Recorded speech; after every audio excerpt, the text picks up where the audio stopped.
Assalamualaikum warahmatullahi wabarakatuh. Selamat pagi teman-teman. Ketemu lagi dengan saya Andri Permanugroho di mata kuliah Sistem Pneumatik dan Hidrolik. Baik, pada kesempatan pagi hari ini kita akan melanjutkan materi untuk sistem pneumatik dan hidrolik, khususnya untuk dasar-dasar sistem hidrolik. Dan sebelumnya kita akan menyampaikan terlebih dahulu terkait dengan apa saja sih yang kita pelajari di sistem hidrolik ini. Baik, yang pertama, ini kaitan dengan apa itu dasar sistem hidrolik. Di sini kita akan belajar mengenai pengenalan awal sistem hidrolik, rasional pemilihan media yang digunakan untuk penyaluran energi, gambaran umum mengenai prinsip kerja sistem hidrolik, serta hal-hal apa saja yang diperhatikan dalam penggunaan sistem hidrolik. Misalkan ada kekentalan media, viskositas, serta yang tidak kalah penting adalah contoh penerapannya dalam bidang teknik pertanian dan biosistem.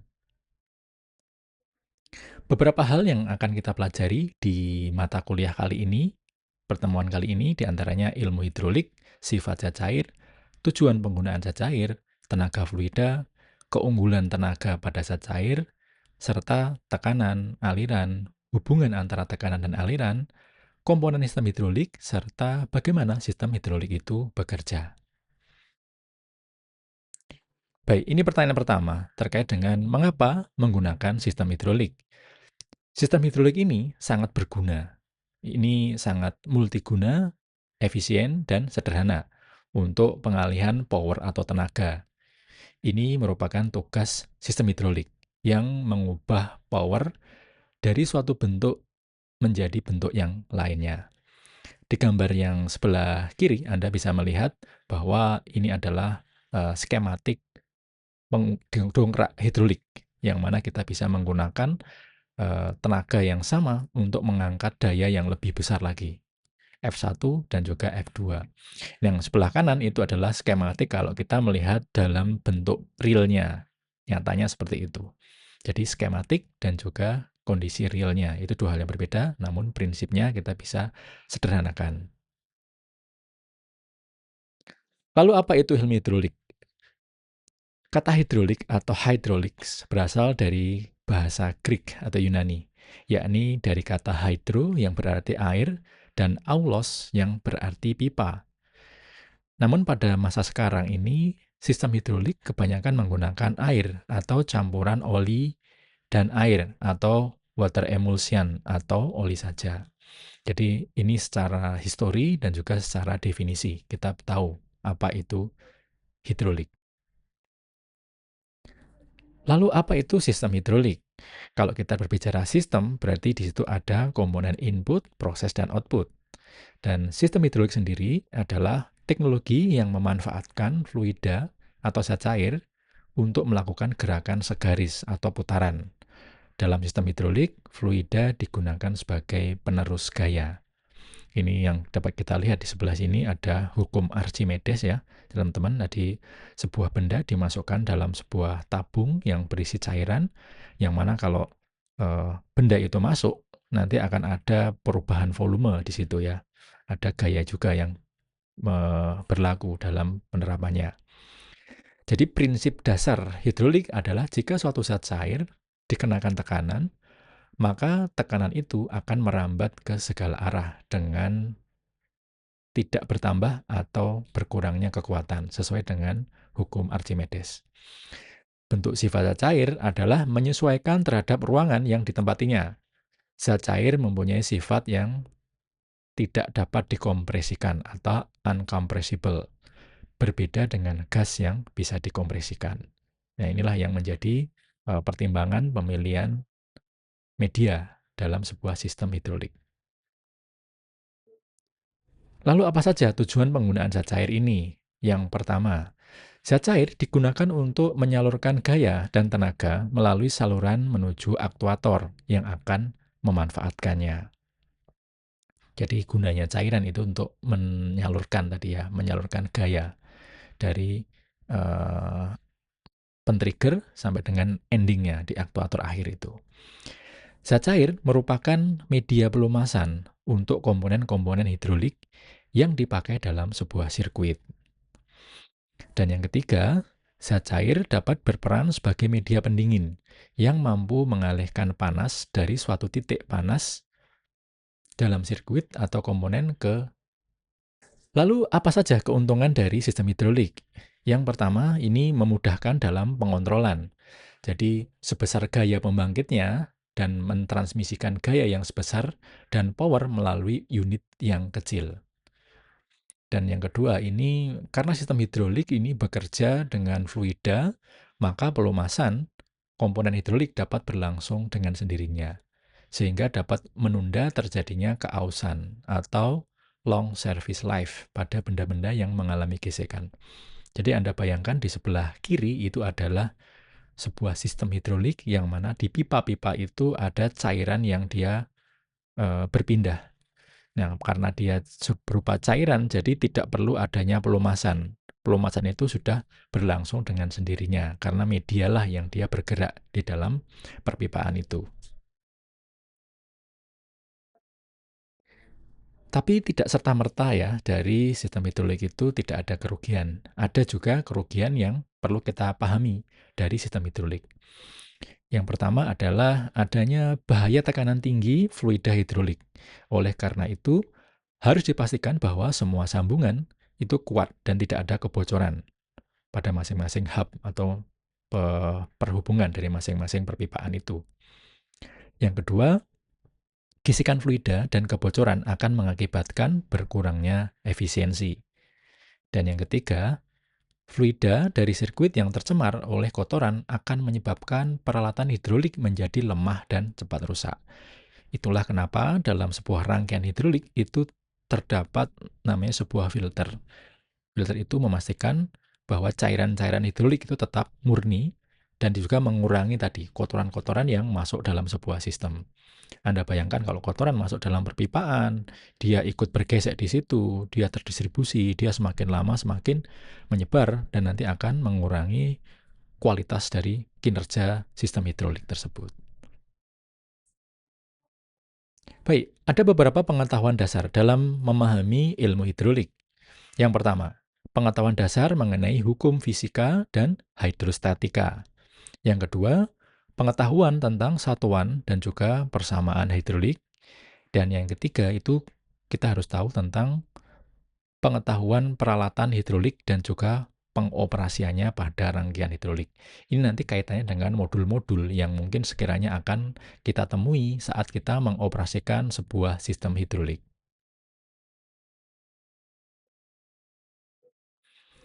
Baik, ilmu hidrolik. Di sini kita akan belajar mengenai kuantitas fisik dan juga satuan hidrolik.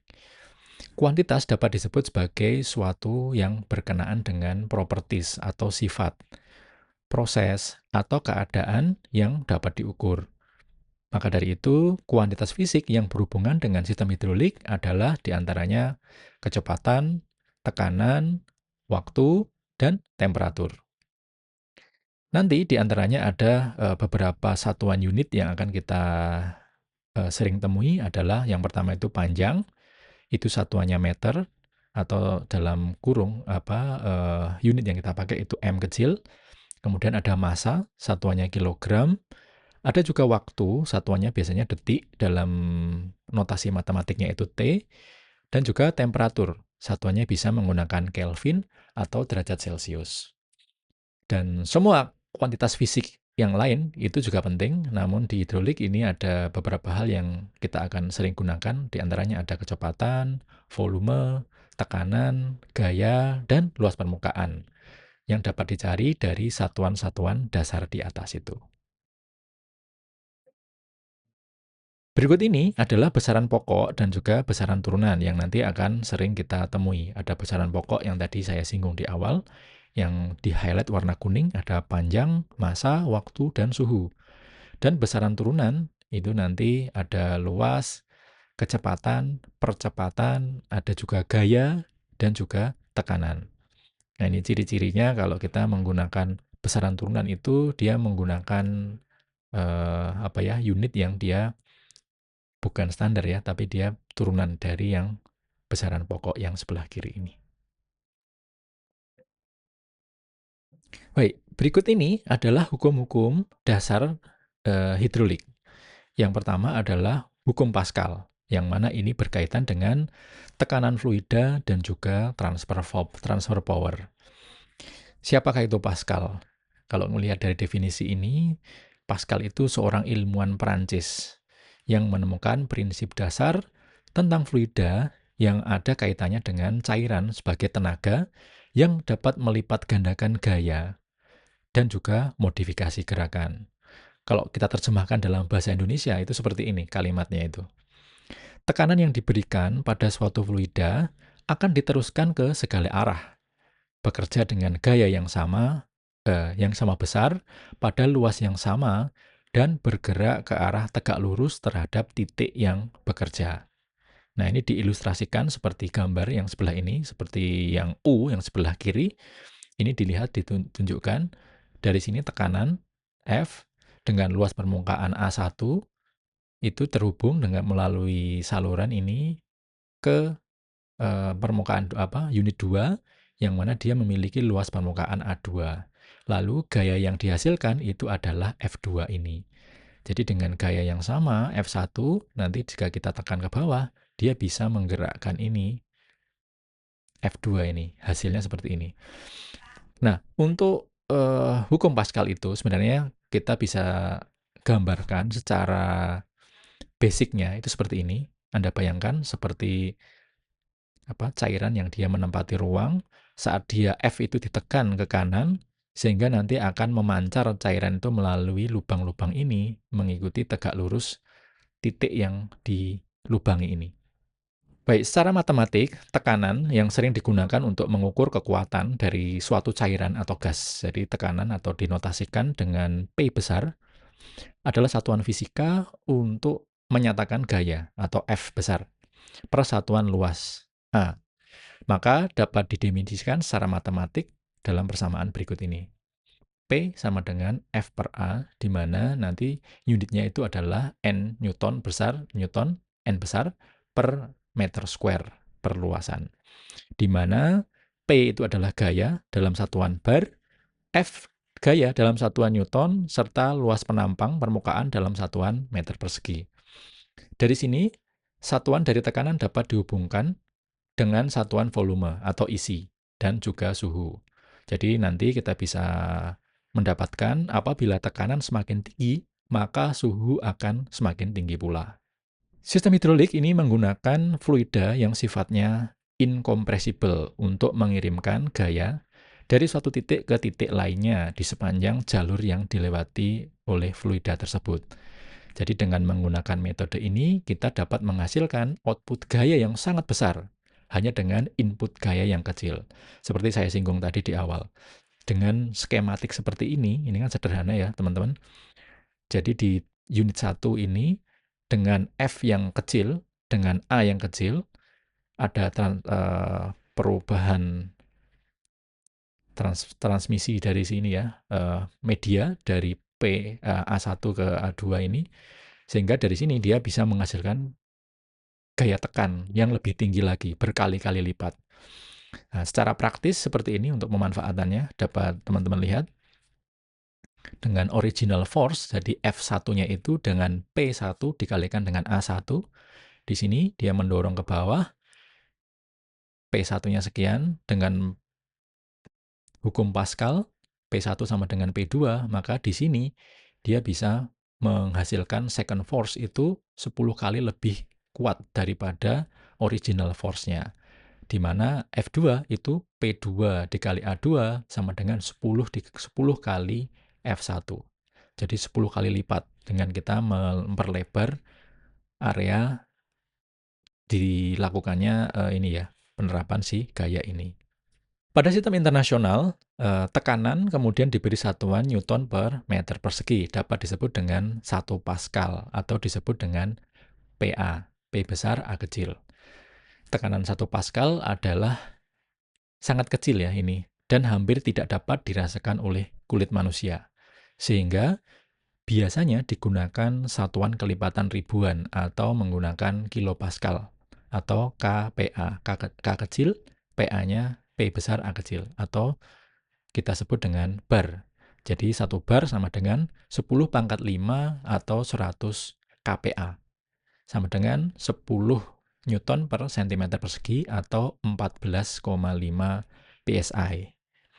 Nah, ini tabel konversinya. Sebagai gambaran nanti teman-teman, apabila bertemu dengan unit-unit ini saat nanti mungkin analisis ataupun ketemu dengan penggunaan peralatan di lapangan. Baik, berikutnya kita akan mempelajari beberapa ilmu hidrolika. Dan hidrolika itu dibagi menjadi dua, ada hidrodinamika dan hidrostatika. Yang pertama itu hidrodinamika.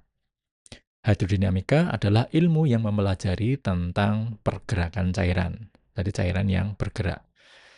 Ini contohnya ada kincir air atau turbin, di mana energi yang dipergunakan adalah yang tercipta dari gerakan air. Saya kira teman-teman sudah sering melihat gambar ini ya. Air yang bergerak, dia menggerakkan turbin, dan turbin itu nanti digunakan untuk memutar generator untuk menghasilkan listrik. Ada juga yang kedua, ini pemanfaatannya ada torque converter, konversi torsi untuk mengkonversi torsi dari gerakan menjadi sebuah mungkin energi yang lain ya. Dan juga ada hukum Bernoulli, ini yang sering kita lihat di irigasi atau di mungkin kalau kita manfaatkan tinggi elevasi itu, air dia turun, nanti ada energi potensialnya, kita bisa manfaatkan itu untuk mentransmisikan cairan. Ini contoh juga yang lain, hukum Bernoulli ini. Banyak sekali contohnya.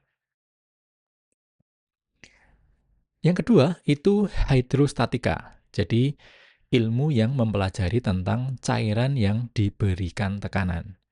Ini contoh penerapannya. Dalam peralatan yang menggunakan hidrostatika, dorongan atau tekanan terhadap cairan yang ditempatkan dalam satu wadah, dalam satu dikurung ya, ini menimbulkan tenaga.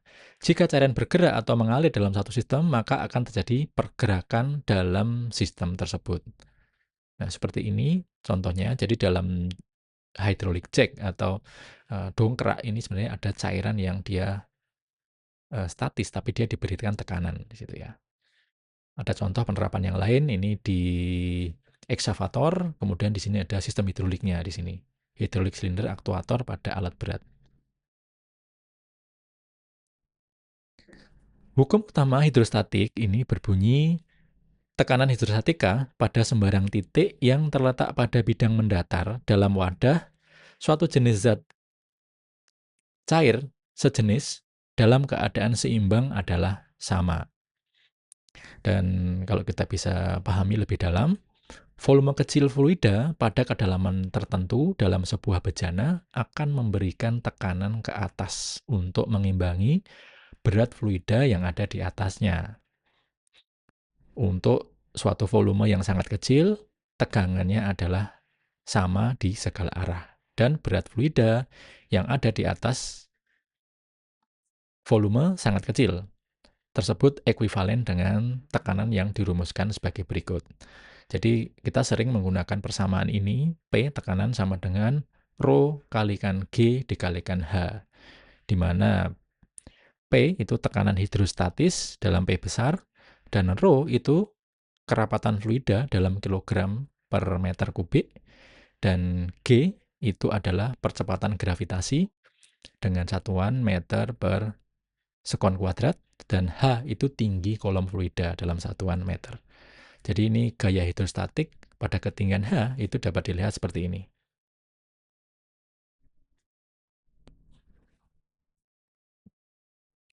Baik, yang berikutnya itu adalah gesekan dan juga aliran, sifat ilmu hidrolik.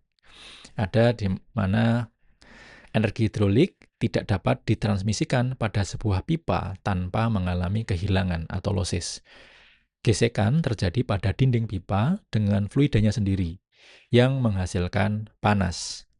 Energi hidrolik dikonversikan menjadi energi termal, dan kehilangan energi hidrolik artinya kehilangan tekanan cairan hidrolik. Cairan hidrolik kehilangan tekanan pada setiap penyempitan pada sistem hidrolik. Kehilangan ini disebabkan oleh gesekan medium yang dilaluinya. Kehilangan ini didefinisikan sebagai delta P. Ini dapat dilihat teman-teman, misalkan kita dari suatu titik, satu ke titik yang berikutnya, kalau dia ada banyak belokan, ada L, ada ini apa ya, elbow ya, berbelokan seperti lengan seperti ini, perbedaan ukuran. Nah, ini terjadi gesekan aliran fluida. Yang mana ini merupakan sebuah losis ya, atau kehilangan yang nanti akan merugikan sebuah sistem itu. Kehilangan atau losis pada setiap penyempitan sebagai hasil dari sebuah konversi energi termal. Kadang-kadang dibuat secara sengaja. Jadi tidak serta-merta itu merugikan ya, tapi memang itu kadang diharapkan. Contohnya pada pressure reducing valve. Jadi walaupun kehilangan yang diakibatkan oleh panas ini tidak diinginkan, tapi kadang ini disengaja. Pada pengoperasian, fluida hidrolik mengalami kenaikan energi termal yang diakibatkan oleh penyempitan yang terdapat pada peralatan hidrolik. Jadi, jika aliran fluida hidrolik dihentikan, maka keadaannya menjadi statis di mana tidak terjadi gesekan. Akibatnya, tekanan pada upstream atau bagian hulu dan downstream atau hilir menjadi identik alias sama. Jadi ini berlaku gesekan itu pada saat beroperasi, saat bekerja saja. Nah, sampai pada kecepatan tertentu, aliran hidrolik yang melalui pipa adalah laminer. Selama aliran laminer, lapisan fluida bagian dalam bergerak sangat cepat daripada lapisan luarnya, sehingga secara teoritis dapat dikatakan bahwa dinding pipa adalah statik. Kecepatan aliran meningkat, yang disebut dengan critical velocity, dapat terjadi dan aliran menjadi turbulen. Jadi seperti ini, seperti lihat ini, aliran laminer itu seperti ini, sejajar seperti ini. Kalau dia turbulen itu yang dia tidak menentu, seperti ini. Keadaan turbulen ini menyebabkan kenaikan dalam aliran gesek atau flow resistant dan juga dan hydraulic losses, di mana kondisi ini pada umumnya tidak diinginkan. Dan kecepatan kritis ini bukanlah merupakan sebuah kecepatan tetap. Ini tergantung pada viskositas fluida dan juga diameter pipa. Hal ini dapat dicari dan harusnya tidak terjadi kelebihan kecepatan pada sistem hidrolik. Jadi memang dua kondisi ini tidak bisa kita hindarkan dalam pemanfaatan sistem hidrolik itu.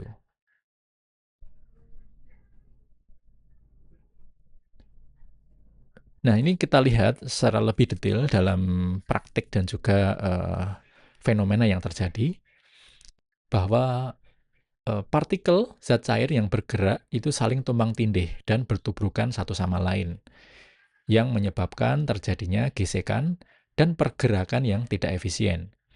Laju aliran inilah yang disebut sebagai aliran turbulen, yang sangat tidak diinginkan dan merugikan. Sayangnya, aspek ekonomi dan praktis dari tenaga zat cair yang bergerak kebanyakan menghasilkan aliran yang turbulen dalam berbagai bentuk. Nah, ini seperti ini contohnya, teman-teman bisa lihat. Aliran turbulen itu terjadi apabila ada di pipe bend atau bagian yang keni, yang miring seperti ini. Tikungan seperti ini ya, pipe bend seperti ini. Dan aliran laminer itu biasa terjadi di aliran di pipa lurus. Seperti ini. Di sisi lain, ada juga yang menyebabkan adanya aliran turbulen, itu misalkan adanya penyempitan. Ini ada penggunaan misalkan orifice plate seperti ini, yang awalnya alirannya itu laminer seperti ini, saat ada penyempitan sehingga nanti terjadi turbulen kecil seperti ini. Nah, ini mungkin terjadi, tidak bisa dihindarkan dalam sistem hidrolik itu. Baik, yang keempat, itu ada namanya torsi atau momen.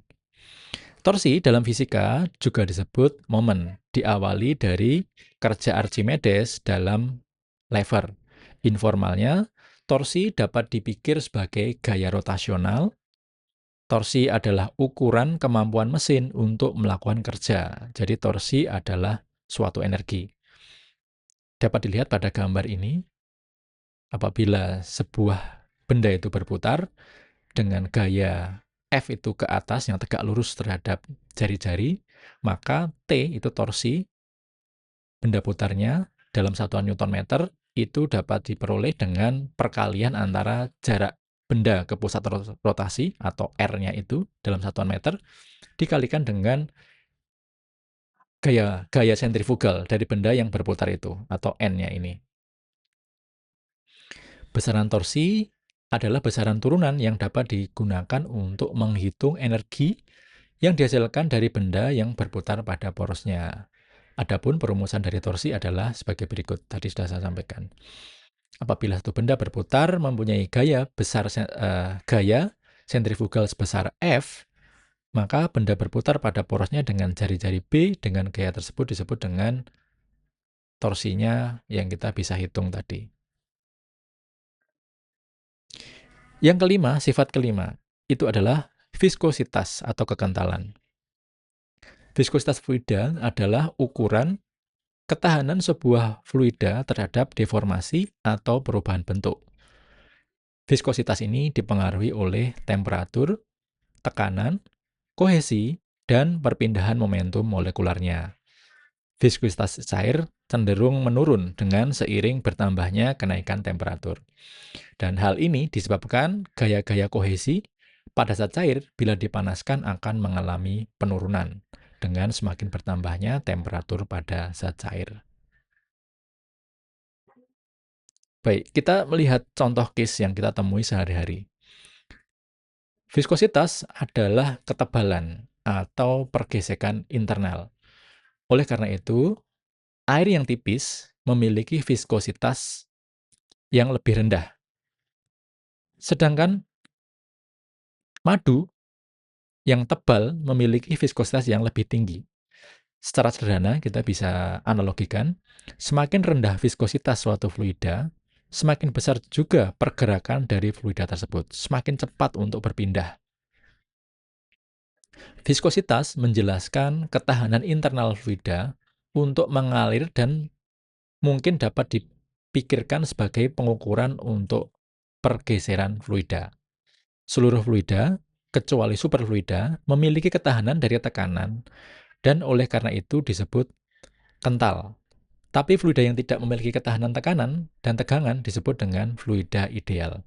Nah, ini nanti ada istilah superfluida, ada juga fluida biasa. Di sini kita berbicara mengenai fluida biasa.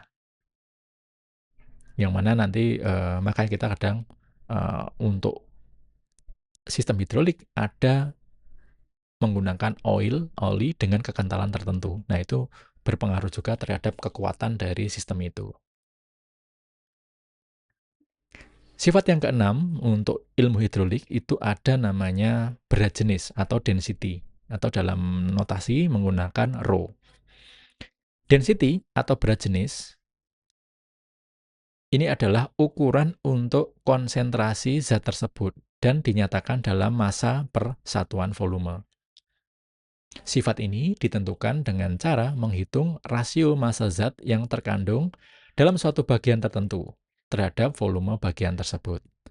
Dan nilai density ini dipengaruhi oleh temperatur. Semakin tinggi temperatur, maka kerapatan suatu fluida itu juga semakin berkurang karena disebabkan oleh gaya kohesi dari molekul-molekul fluida yang semakin berkurang. Ini kalau kita lihat persamaannya, Rho sama dengan M dikalikan dengan G per V dalam satuan Newton per meter kubik, di mana M itu massa dalam kilogram, gravitasi itu satuannya meter per sekon kuadrat, dan volumenya dalam meter kubik. Sifat berikutnya adalah debit aliran atau Q. Debit aliran ini digunakan untuk menghitung kecepatan aliran pada masing-masing pipa, di mana nilai-nilai dari aliran debit dapat dihitung dari rumus Q besar sama dengan luas permukaan, luas penampang dikalikan dengan V. Atau dengan rumus yang lain, kita bisa gunakan volume fluida dibagi dengan T atau selang waktu. Ini dapat Anda bayangkan skematiknya itu seperti ini. kita menghitung kecepatan aliran atau debit aliran ini. Baik, itu tadi teman-teman materi yang bisa kita sampaikan terkait dengan dasar hidrolik di sistem pneumatik dan hidrolik. Sampai jumpa minggu depan di materi mengenai hydraulic power unit. Kita akhiri, bila taufiq wal hidayah. Assalamualaikum warahmatullahi wabarakatuh.